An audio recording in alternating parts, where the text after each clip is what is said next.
বসিরহাটেই হতো, Basirhat high school মাঠে। 2-1 বছর এই মেলাটা ওখানে হয়ে তারপর বন্ধ হয়ে যায়, তারপর এই মেলাটা এখানে চালু করা। তারপর ভিড়টা আস্তে আস্তে খুব বাড়তে থাকে। যেহেতু সেখানে কোনো টিকিট সিস্টেম ছিল না, তাই প্রচুর মানুষের ভিড় হয় সেখানে। পরে আমার বর খেতে গেল চা।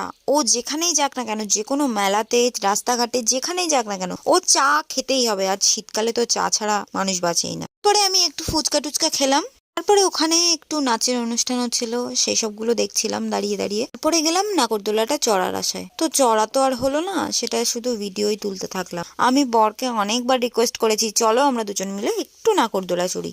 ও তো ভয়তে কিছুতেই গেল না। আর আমারও আর চড়া হলো না, কারণ দুজন করেই একটা সিটে বসা হয়, আর আমি একা একা চড়বো, বোরিং লাগবে, ওই জন্য আর চড়লাম না। বরের সাথে একটা ছবি তুলতে গিয়ে হয়ে গেল সেটা ভিডিও। বর ভাবলো যে সুন্দর করে ফটো তুলেছি। তারপর বরের কাছে আবদার করে বসলাম আমি কটন ক্যান্ডি খাবো, তাই বর আনতে গেল কটন ক্যান্ডি।